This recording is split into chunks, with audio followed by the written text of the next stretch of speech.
Welcome to The Leaders Who Care, a podcast powered by Dynamis Group. We are here to give the stage and support to those committed to create a positive and lasting impact, way beyond the profits and margins, the leaders of the world who care for others and serve a bigger purpose. Join us on the journey of creating a better, more caring world. And now to your host, Marian Tamalkov.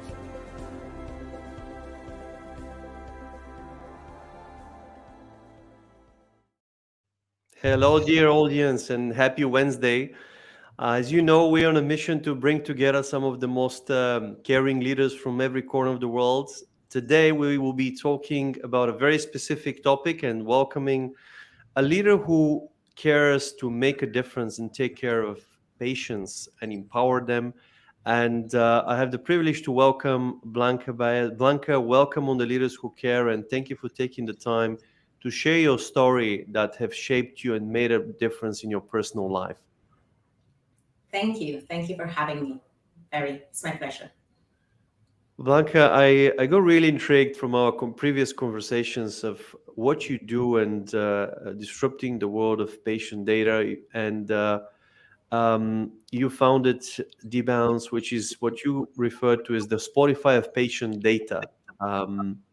What does that mean? Just to get into context of how did all this came about, and maybe that's personally linked to your own journey. So guide us through of what led to the creation of DBounce.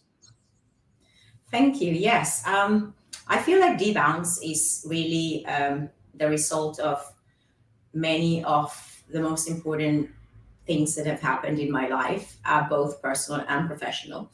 And I feel like I've encapsulated a lot of the things that I have seen that patients go through that we could improve and we should improve, and how we can package that in a company. We call DBounce both a movement and a business. So the movement part comes from the perspective that we have developed a lot of technology, data-related technology, and biomedicine related technology. There's an incredible amount of advancements in what we've discovered and developed. But at the same time, we have not actually started using that technology to its utmost potential. We have I don't know if you've heard of the promise or trend or revolution of personalized medicine. So the idea behind personalized medicine is that every single person will be treated according to the individual characteristics of a disease.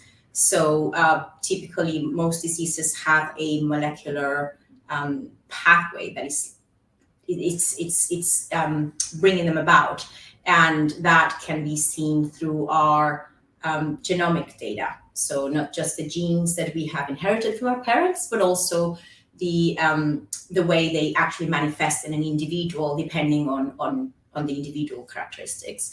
And in personalized medicine, the promise is that every time your health changes and there's a manifestation of a certain disease, that science will be able to understand exactly what is leading to that particular disease in your case, and it will not be the same as what is happening for someone else. Even if you share a diagnosis, even if two people have the same diagnosis, the reasons why the disease manifested in them are going to be different.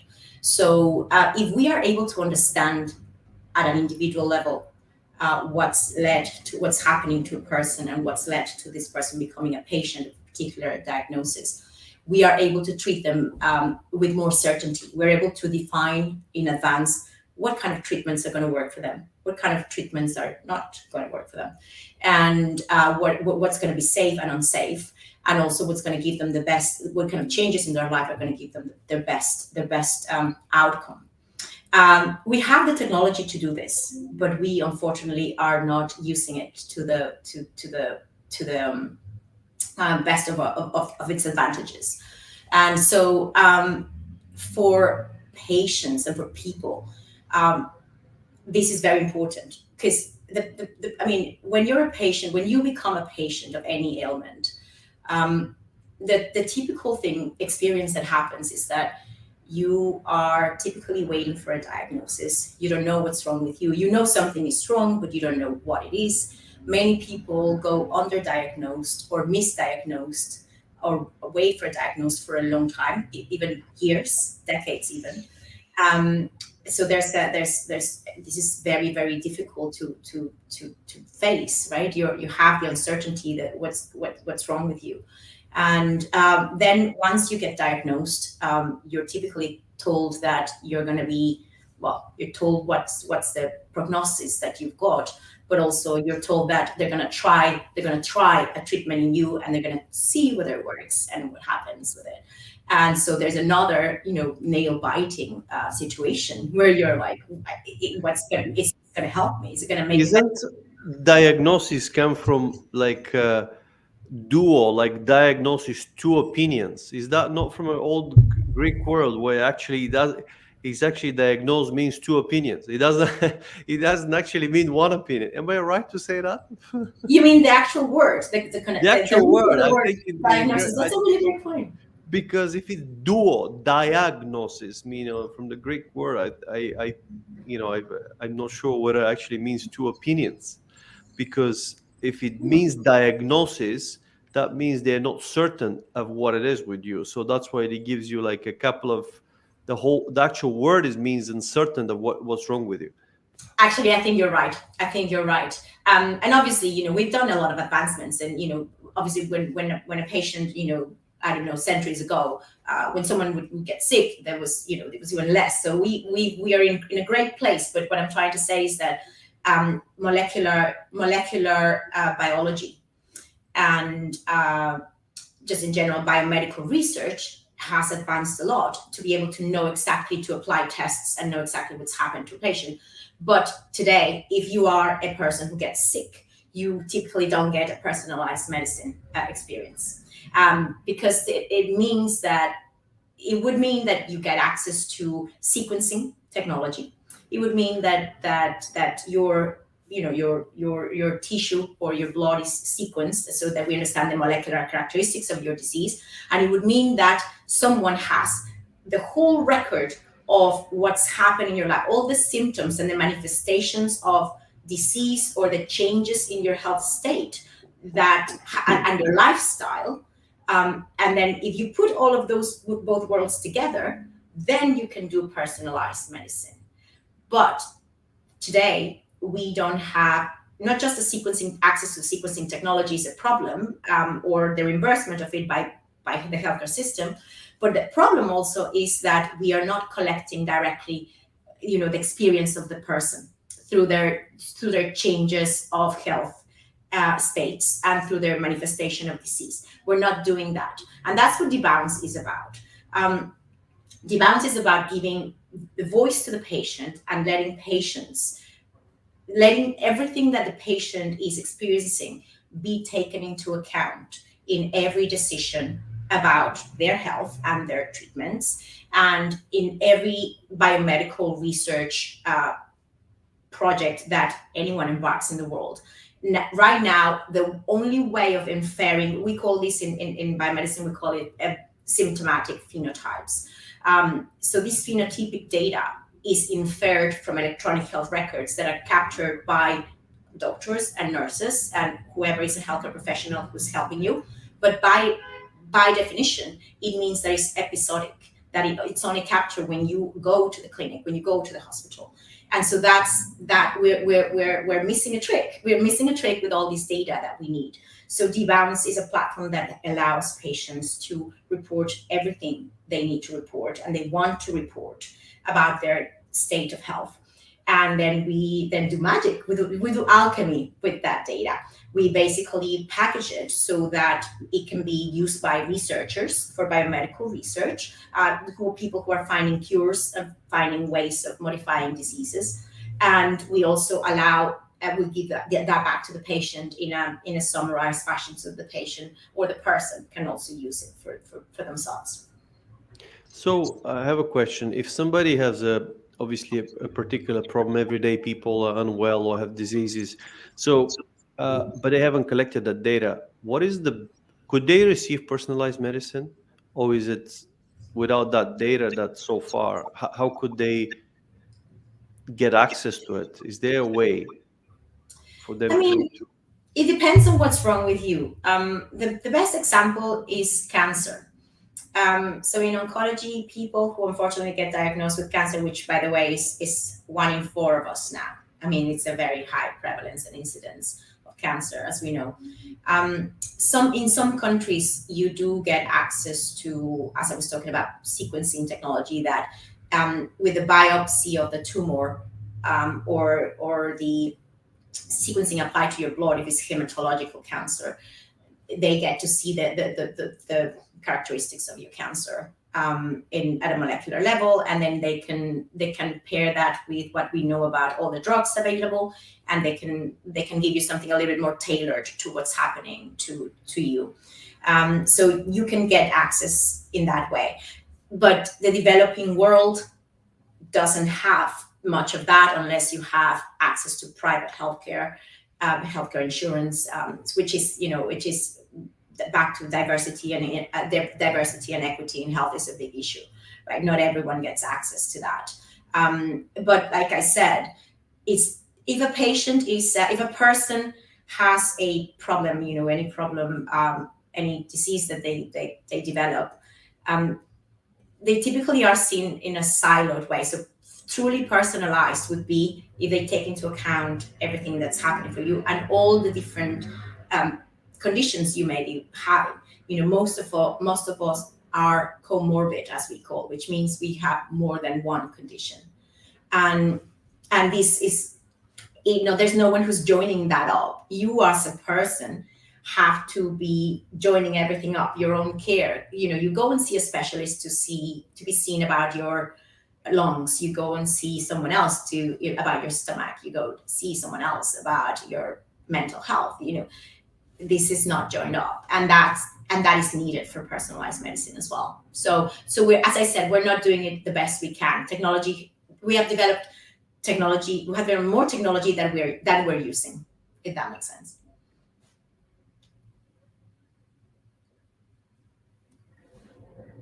I'm just thinking here with regards to what is the future of patients and how this can evolve. Would that be a problem? Maybe would it lead to a longer lives, better lives? But then there are obviously consequences of this. But what do you think is the problem that you or DBounce can solve?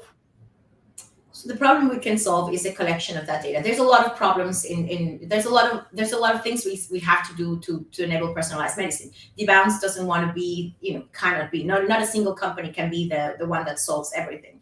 But what we're trying to solve is a data part. The data part is where, again, the patient voice is included in all of these research and clinical decisions that are happening. That's the problem we're trying to solve. So we give people a platform where they can report all their symptoms or in a structured way. We have a very structured, data collection methodology that is based on biomedical principles, research principles, and it's based on everything we know that needs to be merged with molecular data. So we do that.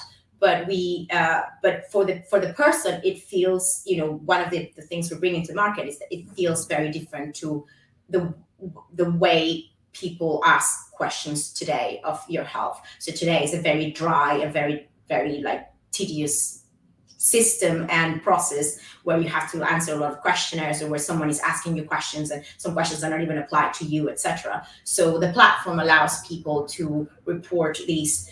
And the way it feels is more like a social media experience, more like that. It's more when you're tweeting about something that you are very interested in and about a topic that you're discussing with someone on LinkedIn, or where you do a post on TikTok or Instagram or whatever. It's a more human process, if that makes sense. It's very humanized.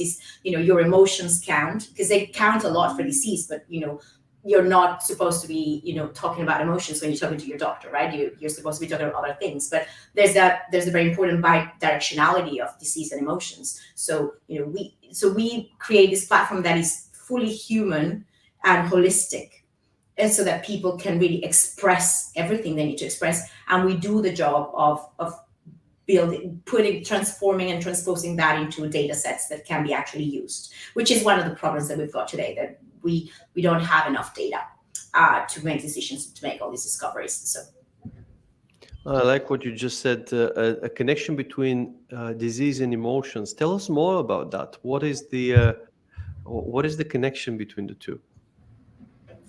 I mean, there's a lot of research on these, but and there's several angles. So one angle is related to our thoughts, our entities, our real entities, and our thoughts lead us to feelings. So there's a lot of schools of thoughts and scientific approaches to these. I mean, there's cognitive behavioral therapy. There is other aspects of neurobiology that show that cascade of thoughts, emotions, and then actions. And the way we see the world triggers a neurobiological response. And so, for example, when we are in states of stress, I mean, you may or may not know, I don't know, the certain hormones are secreted by our bodies, and certain neurotransmitters in our brains are also triggered. And so, feeling sad, feeling angry, feeling happy and joyful, just all of that really translates into a neurobiological state. And so you can, I'm sure everyone, has felt probably that going through a tough time leads to to becoming ill in certain ways. So there's also research that shows us that a certain disease can then influence our mood and our emotions, right? So that's the bidirectional. Not necessarily, right? When you go through difficult times to become ill, right? It's the correlation is there for a reason. But the problem is that we take this more as a colloquial thing to discuss rather than a scientific thing to discuss, and it's very scientific. I mean, I had one of my experiences. I'll tell you, so I suffer from an autoimmune disease related to my thyroid, and it's of course I had the genes for it, but it doesn't mean because you have a predisposition in your genes doesn't mean that you're going to develop the disease, right? Not everyone develops it. And so I was undiagnosed for a couple of decades, and that got me very sick, and I was very sick for best part of 20 years. And I was diagnosed with 1,000 other things because no one was actually putting all the picture together of everything that had gone on with me. And in one of these, and I went through very difficult diagnoses, so I was diagnosed with mental illnesses. I was diagnosed with other functional issues, metabolic disease, etc. None of those diagnoses were accurate. People, and I was living, so I lived in the United States, in Mexico, in Switzerland, and in the UK. And all of these countries, I was visiting doctors and hospitals in all of these countries. So no one was able to put the picture. And one time one of the times I got sick again, very sick again, finally one doctor joined all the dots. And he looked at all my history, and then he did he ran tests, obviously. And then he finally went into, okay, clearly there's something really wrong with your thyroid. And I believe all of the things that you've been suffering, all of this, throughout this is the course of disease. And he explained to me what that autoimmune disease looks like throughout time for an organism. And he said to me something very interesting. He said, Blanca, what happened when you started getting these symptoms? And he was talking about the precursor symptoms to the whole disease cascade. He said, what was happening when you were, talk to me about the crisis in your life, the big things that happened in your life, this decade, and this decade. We're looking at 3 decades data. And so I told him, and he said, just tell me everything, whatever was big for you. And so I started mapping those events out, and it just, through doing that and the very little data that I managed to gather for myself in the past, and what he could infer from the current tests that he was running on me, he said, well, your genes, your predisposition for these disease got triggered at this time when you were in your 20s. Mind you, I'm in my 40s when I'm being diagnosed. So this is this is a long thing, a long-standing thing. And then he traced it back to a very significant event in my life, which was the death of my grandmother. My grandmother was a very important person for me in my life. She was, she really saved my life in many ways that I can now count. In literally many ways, and she had passed away exactly at the time that the hardest precursor symptoms of this autoimmune disorder got triggered. So for me it was fascinating, and he said to me, I do this with all my patients.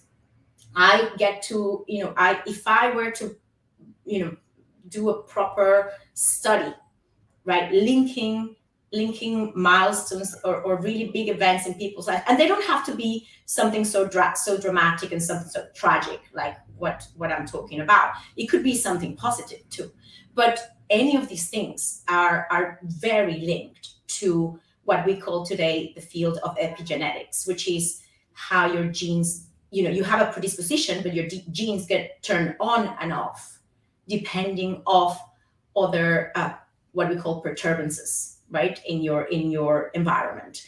It could be environmental, they could be internal, etc. So I'm fascinated by this, and I believe that no one should go no one should be so stressed out for not knowing what's wrong with them. You see it in people with rare diseases. People with rare diseases suffer so much because rare diseases are called rare for a reason. Not many people have them, but they're very serious, and it's the diagnosis quest is huge. But it's not just about diagnosing, it's also about managing it, right? When you manage disease, you want to take into account your nutrition, you want to take into account your lifestyle, you want to take into account what's going on with your life, what stresses you, what makes you happy, what brings you joy. And obviously you want to take into account what's happening to your body at a molecular level, what are your cells doing.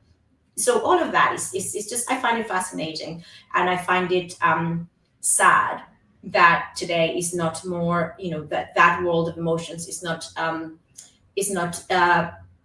transposed and translated into scientific terms so that it can be taken into account. And for example, with DBounce, could you do that? If anyone registers on the platform, could they start gathering data? Obviously, they may have missed decades of previous, obviously, encounters, but how do you start? So I'm just trying to understand: is the platform open for everyone? Where you are with the process? So we've got a bunch of early adopters with very little marketing budget. We've got people super excited about it. We've got people saying, please sign me up, please sign me up. The journey, I'll answer this in two ways. First, the journey for a person. You sign up, you get to do a full baseline profile, that's how we call it, of yourself, like what's going on with you and your health. So that's established.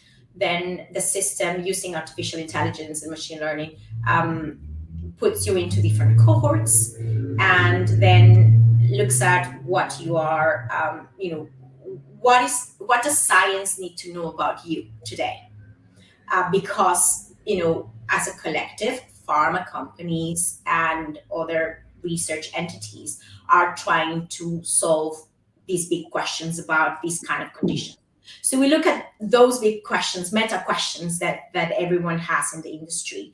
And then we translate them into questionnaires and questions and surveys. And so we tell people, this is what you will have to answer, and this is the frequency which you have to reply to these things. We try to make this experience, as I said before, easier. So we try to gamify it and make it completely different to what a person, experiences today, which is very dragging process. And so then you get to do that, and then you also get to report whatever you want to report. You get to report your emotions in in a social media type of approach. You report whatever you want to talk about, and we take care of that data, as I said before. You also get to upload all the documents you receive from your doctors and your physician, your nurses, or whatever, the hospitals. You get to upload all of that data. What you get back as a patient is that you see, first of all, you get a summary and a dashboard of everything, all the data that you've got, right? So everything that you've put in, you get to see it, and you get to share that if you want to with anyone who's interested, like your doctor, if they're interested. But you get to share that. You also receive, the Spotify analogy comes also from the perspective that we're going to give patients a share of the sale of the data. So when we sell this data to all the people who want to analyze it and do something with it, we give people a royalty.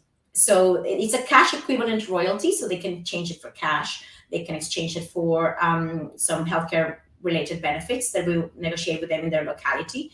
And they can also exchange it for they can also donate it. They can donate it to other people, other patients in the platform, if they feel they want to, or they can donate it to other research projects that they may feel passionate about. And they also get to know, they get to see this, stats on who is buying their data and for what is the purpose. So a lot of people love to be contributing to the greater good. This is I thought the reward was going to be more exciting to people. The reward is exciting to a lot of people, but the contribution, the transparency of who's using my data for what, has actually shown us that is the biggest driver for people. Some people just are very data driven. The reason we open the platform for healthy people is because people are asking, they're like, can I please be part of it? I don't have a chronic disease now. I don't think I have anything, but I love to see the data. I love to see my own data. I love to have that record so that whenever something happens in the future, then I know. I know a lot about myself. So that's the reason we're opening up to a lot of people. And there's a lot of also people who are very frustrated, right? My experience, as I talked about it, I was very frustrated for decades. I thought, okay, what is my problem? Why am I so sick? Why do I always get sick? And there were mysteries. There were a lot of mysteries for me to solve for myself. I felt misunderstood, and I felt it was horrendous. And I had a lot of problems, dealing with, I had to struggle to continue with my life in a normal way and do everything I needed to do, my studies, my work, and everything, because I was so sick. I pushed myself, but it was tough.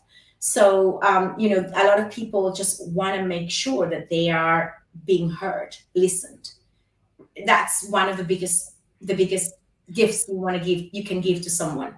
Really take into account what they have to say and listen to their experience and use it for their good, for their benefit. And so that is something that right now you find, if you are very lucky, to find a really good physician that really cares for you at a personal level, listens to you, has more time. I live in the UK. When you go to your GP, which is your first point of call, you have 10 minutes. So, and if you go and say, I have two things I want to discuss with you, you know what they tell you? No. One appointment, one issue. You cannot talk to me about two things. You can talk to me only about one. And you're like, sorry, that is, sorry to say, ridiculous. So it's so not human, right?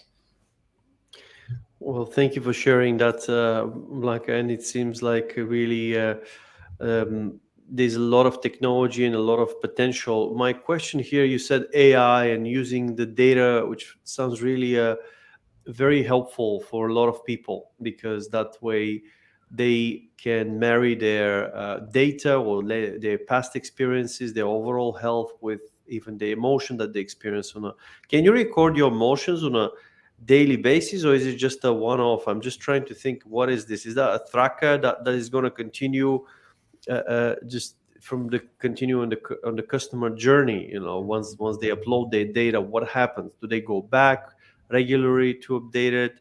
How does this data stays up to date over the years? You upload it every time. So the part that is up to you is to upload whatever you want to talk about. That's what I talked about is like the social media type of channel. So it's the same question that you would ask someone on Instagram: how often do you post? And the answer will be whenever I want to, right? So whenever I feel like posting something and sharing something with my followers, that's when I post. So it's exactly the same. And we code all that. We code all that to make it usable for research. And on the other side is what I was talking about, the questionnaires. So the questionnaires, we will tell the person. So the platform will tell the person how often they have to go back to updating or answering questions that they are being asked. So there'll be for you, for example, it will be like you have 5 forms that are applied to you, and we will tell you when you have to refill them or go through the questionnaire again, and we will give you your update cycles depending on, and that's where the machine learning part comes, right? That's ontologies, data models, algorithms are there to measure and to look at that delta between the standard of care of a particular condition and what we need to do. So, for example, dementia, Alzheimer's disease, one of the saddest stories that anyone can go through. And we have been, I've been in healthcare for 18 years. So I started with big pharma. The research, the billions that have been invested in researching a cure or even a disease modification for Alzheimer's disease or for dementias in general, we've been at it forever. We've gone through so many scientific theses about how we are going to modify this disease, how we're going to interfere with it, and how we're going to cure it. And we still have nothing today. Nothing. After billions for many companies and many years and decades of research. So that tells you something, right? And we look at that, the algorithms are there to look at that delta between where we're at and where we want to go as a collective, as the whole humanity, I guess. How do we meet those research needs? And like I said, DBounce is not the answer to everything. But it's a very important part of what we need to solve, which is the evidence, the data is a very, very important part. That's where a lot of our problems start. If we don't have the data, there's very little we can do. And Blanca, how can we make sure that AI is used in an ethical way? Because there is a lot of really questions here about AI and how it's going to use the data. And obviously, I like the transparency, what you just shared with whoever puts the data out there. But what is your take on AI in healthcare space? That's a really good question. I belong to an organization that is called the Alliance of Artificial Intelligence in Healthcare. And we're a bunch of companies, both in the US, North America, Europe, Asia, who are united exactly for that purpose. There's a lot of work to be done in standards. What is acceptable, what's not acceptable. I was talking to someone who is working with DBounce, some developers yesterday, and she was saying, this AI era is going to be really dark first before it becomes really bright for us all. And I found it interesting the way she put it, but I just feel that when I was out there building, because that was my previous role in a company, I had a team who was building a artificial intelligence based products, algorithms in silico models to predict things related to biomedicine and biomedical research and clinical trials. And one of the biggest pushbacks was always like, but this is a black box. How do we know what's in the algorithm? How do we know how this because an algorithm is a brain, right? Is a what we call in silico, which means it lives in a computer environment, but it's a brain. And so it thinks for itself, or you teach it with data to think for itself. And then when it thinks for itself, you train it to answer questions, a particular question or a particular set of questions. And so when that's the whole problem of data, whatever goes in the algorithm in terms of data is what the algorithm is going to be basing everything on, right? The answer it's going to give you. So the first thing is the black box problem is very real. There's a reason why people don't trust algorithms, because they don't know what they're being trained for and on, and what kind of data went into it. You know, there's a big problem that we talk about all the time in machine learning, which is bias. And depending on the data, there's always going to be a level of bias. So transparency is a very important thing. I think that what I have seen, you know, I've been in the AI space for 10 years now. What I have seen is that we tend to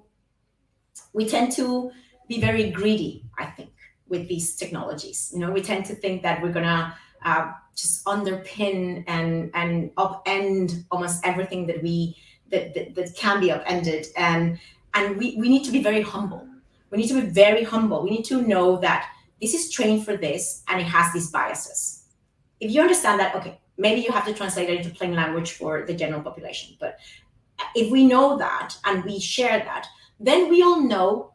It's this common saying of, you know, if someone gives you an advice and you know who you're talking to and you know where they're coming from, you're gonna add your own pinch of salt to this advice, right? You don't take anyone's advice at face value. You just don't. You know, you go like, okay, I thank you for sharing, and then it's like, take what you like and leave the rest, and whatever that may have been. You may take the whole thing, or you may take a little bit, or whatever. And it's exactly the same, in my opinion. The same analogy applies to all of these algorithms.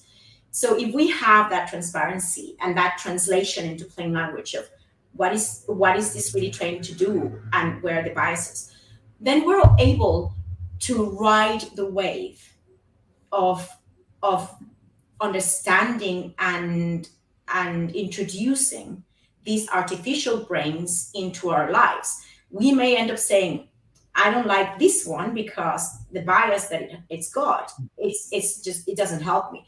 We may end up saying, I really love this opinion, but I'm going to then, you know, take it as an opinion and then decide for myself. It's decision-making science. The more information you have at a certain point in time when you have to make a decision, the better. But also you have to be very careful about the quality of the information you've got. And you've got to test it, right? It's the same with any life decision. You've got to ask yourself, what are my blind spots? We always have blind spots about our decisions. And you typically need someone else to tell you that, because they're blind spots for a reason, so you cannot see them. But there's a lot of that sort of framework that needs to be translated, as I said, into plain language so that people understand how to do that. AI is not an enemy. You know, I find it very funny when people go like, oh, you know, they make it the devil, or they make it the it's a big thing. It's going to change a lot of, you know, in 5 years, 10 years, we're going to be doing things very differently. And we're now in a wave that, you know, no matter how much you want to be on it or not, this world is going to look very differently, not just in biomedicine, but in everything. Just when you talk about very different, what is your hope for the future? For how do you want to see the world look like in the next foreseeable future, 10, 20 years? Okay, so that's not necessarily related to biomedicine, but the first thing that I hope for is that people develop, in general, there's more people that develop self-awareness. So that's one of the biggest self-awareness in all levels. I'm not only talking about, who are we, what do we want, why am I here, what is my contribution to society, what is my contribution to my family, whatever. But I'd love to see a world where people are more, I don't know if you've ever seen, sometimes you talk to people and they can be lovely people and really humble and really kind-hearted, really good heart. But it just seems like they've just gotten into this routine. It's almost like I've been told, I'm just, I've been told that I need to get married, have kids, have a job, 9 to 5, come back home, bring a paycheck, and then my life is done, and then retire when I reach a certain age, right? And then happily welcome whatever is going to kill me, whatever I'm going to die for. And I'm not saying that's a bad thing. What I'm trying to say is that many a times people don't question themselves. Is this, which formula works for me? What's good for my life? How do I want to live it? What is the value that I bring? Why am I alive? That's a very good question to ask oneself. Why am I alive? I mean, as someone who could have died many times already, and I've escaped death many times already, and I'm too young for that in some respects. In other stats, I'm probably, other people have worse experiences, but you've got to ask yourself, why am I living my life in the way I'm living it? And that's a question that brings a lot of self-awareness. If you are brave enough and you have the gift as well of getting help and a fellowship and a community that supports you in looking at that question, because it's not a one-time question, right? It's a continuous question. And I think, I'm hoping that I believe, this is my belief, that the reason why our technology development and discoveries and evolution is going faster than our adoption of that technology, which is what I started talking about at the beginning. I think that we, if the sort of the less aware we are, because it starts with us. If we are self-aware, then we can be aware of many more things. But it's hard to be, bought into something else if inside you're not really in tune with what's going on. That's a very nice wish, what you're saying, of you would love to see that people are more self-aware. What else do you hope for? Imagine we live in a world where more people are self-aware. What would you like to see? What would you like to do with that self-awareness? Gosh, that's a great question. I'd love to see people then getting involved with the things where they feel their heart beats with joy, adds more value. It's a journey for me. I've tried to go to where I feel I belong, to the areas where I feel most joy. I feel a lot of joy in building businesses. I love building businesses, but that's just me. I feel a lot of joy when I am learning really crazy sports like kite surfing. I feel a lot of joy when I'm helping others. I feel a lot of joy in a lot of ways. I feel a lot of joy with music. I feel a lot of joy in a lot of ways, but I feel like the self-awareness allows people to decide for themselves what is it that they feel most joy of and from. I really feel sad when people feel like they have to do things even though they don't enjoy them, because otherwise they feel that they can't survive. Why do you think so? Because sometimes doing the things you may not enjoy most may bring you the greatest joy. How you mean? Well, often building those great connections, often sacrificing your own well-being for others, for the love of others, brings that loyalty, brings that connection with other people. Often, well, if you look at some of the greatest, um, I'll give you the example. For me, the greatest carer of the world is Jesus, right? He died on the cross. Why? To heal and help others.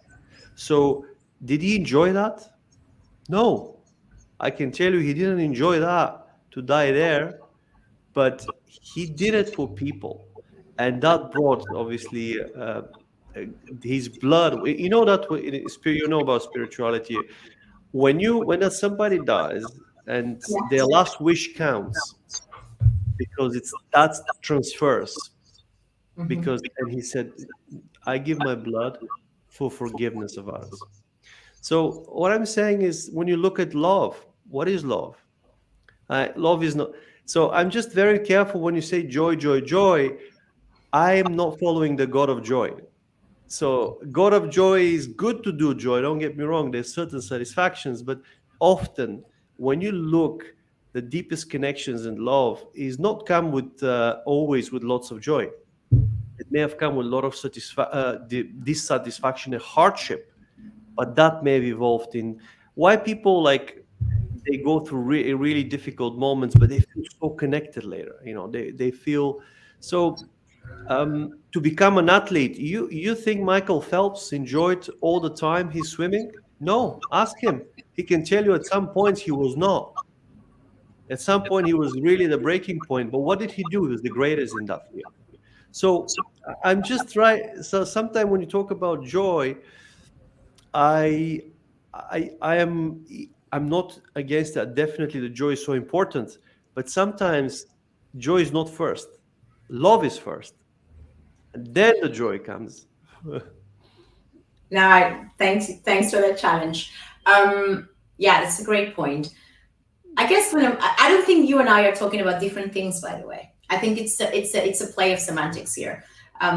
When I talk about joy and passion, which is I think those are the two words that I was using. Um, I talk about what what makes you feel like your heart is full, what makes you feel that you are Is that fulfillment? So there's difference. fulfillment. Yeah, So a sense of fulfillment. fulfillment is different to joy. So we have love, joy, uh, peace, which is linked to fulfillment. So these are two different things. So is that what you mean? Yeah, that's exactly my point. That I think we're talking about the same things because when I was talking about joy and passion, and I was talking about feeling that your heart is full and that there's a purpose for me here, and I'm bestowing all the gifts that I've been given because we all have a set of gifts that we've been given, talents, Yes. superpowers, as I like to call them. We all have those. Every single person, no matter where you were born, which conditions you were born, everyone has superpowers. And so the question is, when you are in tune with that, that's when you, in my opinion, you experience this. Let's call it fulfillment. Let's not talk about joy, or let's call it fulfillment. When your heart is full, that's when you feel that there's a purpose to your existence.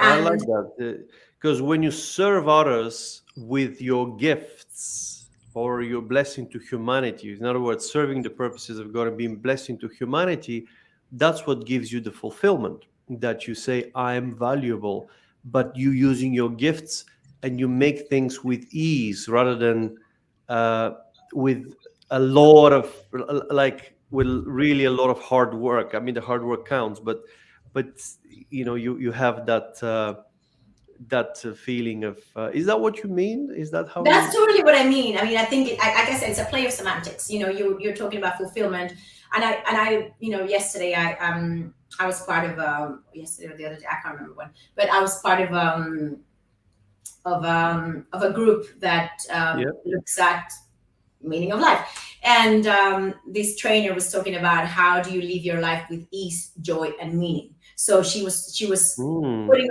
all of this together in ease, joy, and meaning, like the holy, I don't know, like a trinity. you're talking about fulfillment. I'm talking about joy and passion. I think in general, we're talking about the same concepts. I don't think it's dissimilar. And, back to your Jesus example, I was a Christian for some years. I went deep into the Bible. I'm not a Christian anymore, but I went deep into the Bible, and I looked at it. And Why not? What changed you? I'm very interested in that topic. Okay, yeah, I can tell. No, I decided to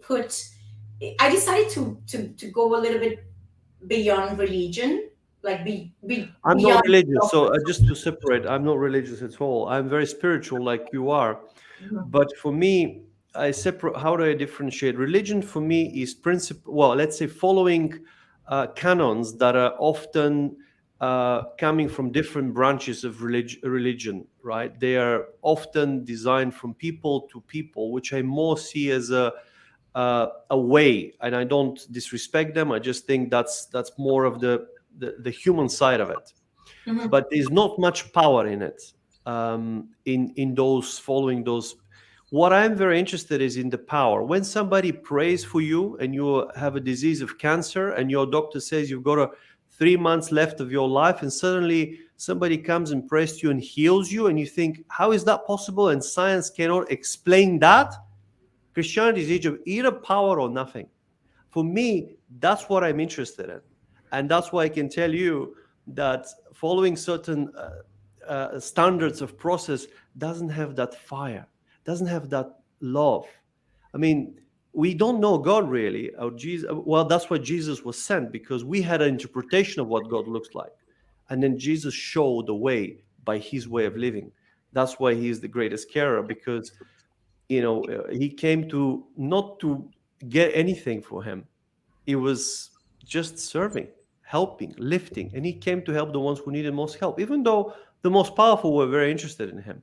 So anyway, just to kind of separate the religion part versus the spiritual part, that's where the power is. And a lot of people, when they pray, their prayer is not answered because they don't link their prayer to God's promises, because they don't know them.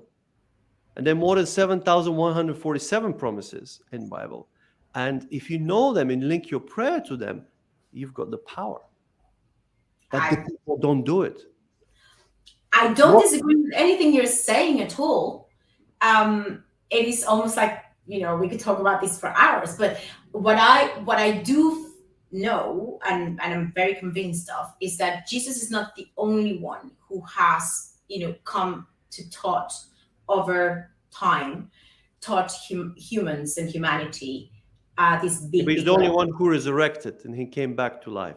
Yeah, I'm not taking anything out of the significance of his path. I'm not taking anything out, but I'm adding other figures and other entities and other people that have also taught us a lot of things, right? I think you're talking about wisdom, right? Wisdom is an umbrella term, and the Bible has an incredible amount of wisdom in it, and it's humbling. And every time you open it, you can learn so much from the wisdom that is captured in there. And it's almost like you have to go into rabbit holes of meanings of words to kind of understand. And if you're not in tune with some things, you'll not get it. You'll probably get it later. We could also talk about principles that transcend religion. We can talk about Buddha as well. I'm not a Buddhist, but I can tell you Buddha's principles have also saved my life. There's so many things that we can learn about how people understand and principles of existence. One of the principles that I believe, well, there's many, but you were talking about earlier about the difference between suffering and pain, and how suffering and pain can be connected to love, to acts of love and acts of kindness and acts of of service, right? All those are very, very important. And I dare to say that a lot of people will find meaning in their lives. We talked about fulfillment, ease, joy, whatever meaning. We'll find that through acts of services, through being, through bestowing their superpowers into how to support others and humanity. But there's a difference between suffering and pain, right? You choose if you choose to go through a painful experience for a purpose, that's very different than going through something that is wasted, wasted suffering. Back to my example and my company, I shouldn't have had to withstand the suffering that I went through for those decades when I was misdiagnosed and underdiagnosed. But look at the good that came out of it. Yes, no, I'm not saying it doesn't have a purpose. It has a purpose for sure. And there's, it's about how we use our lessons, right? Our experiences. We do not, it's back to the self-awareness. If we do not look at our lives and, everything has a purpose. A very good friend of mine, who may be watching now, I don't know, said to me something very wise. Good and bad doesn't exist in nature. It does. It does. No, the label of good and bad, okay, we may disagree on that, but the label of good and bad, we created. So there is a reason why something that deletes or subtracts exists, a process, or a process that adds exists as well. Well, no, you can't say that the murder is a good thing. It's just no, yeah, but that's good not and bad. There is a very black and white good and bad, and we cannot deny that. But that's human. That's human behavior. I was talking about biological.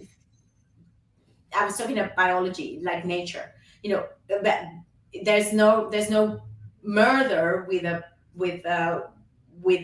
bad purpose that happens in biology. We are talking more about how humans, how humans have interpreted their lives and felt the need to do whatever. And criminals are a perfect example. That's interesting you talk about nature, because in biology terms, that's obviously what you're saying. Anyway, this probably has to be another conversation. But Blanca, just to kind of wrap it, thank you. It's been really fantastic to have these points of view, and thank you for bringing those. Indeed, it looks like the future for you is you're hopeful to see more self-awareness. You would love to see more people thrive, what you want to probably relate to, which is linked to obviously that to do the things they love to do, to have the joy, the fulfillment. And is there any final words you want to say for the future generations that are watching this, that may be thinking of, I don't know what I want to do with my life. I don't know what's next. There's so much choice. There's so much options. Is there any kind of suggestions you will do? Maybe your experience is very different when you're in your 20s, but and you had to face a lot of hardship early on, which brought to a lot of good things that I see. So I obviously see the good side, but I'm natural optimist, so don't. No, you're right. There's a purpose for it. But for the ones who really don't know what to do, and they discover they're searching, what would you advise them? I would advise them, and it's almost like how would I talk to myself when I was 20 or whatever. I would advise them to really look at the world in a way that, to really discern between what they've been told they have to do, even if they haven't been told directly, but whatever they have interpreted about what they must do. So I would advise them to take time to really put that aside and connect with themselves and think of what is it that drives them. I think we have a mind and we have a heart, And we also have a third thing, which a lot of people do not necessarily take seriously many times, which is what we so-called gut feeling, right? And typically when we are in a situation when we're like, this is amazing for me, I'm enjoying myself so much, I get so much fulfillment from this, etc. Typically, we're not analyzing it with our heads. Our hearts are connected for sure, but it's more like, sort of our that third dimension that a lot of people have trouble labeling, because it's what I call the spiritual calling, right? And I would suggest that they connect to that. They connect to, who am I, regardless of what my parents are telling me, regardless of what society is telling me to do, regardless of what my friends, whatever, regardless of what anyone is telling me. Shut everything out, and then connect to what is inside of them. Home is inside. Home is not outside. And I would suggest that, try to be close to people that give them that help them connect to themselves in that way. There's a lot. And be true to their energy, positive energy, and energy that comes from our good superpowers is very powerful. So the more we connect with it, the better we are, and that will guide them to make better decisions, in my opinion. There's a lot of things that I would have loved to decide on differently had I had this lit path that that show me who I really am, and why I'm doing things. So I don't know, it sounds a bit ethereal, but hopefully it resonates with someone. Thank you, Blanca. Thank you. Really appreciate you. Blessing go to you and your work and DBounce. Really wish you best of luck. Thank you for bringing this decades of experience and hardship to the world, and using it as being a service to others. Really appreciate you in that, and thank you for being a leader who cares. Thank you so much, Marian. Thanks for having me.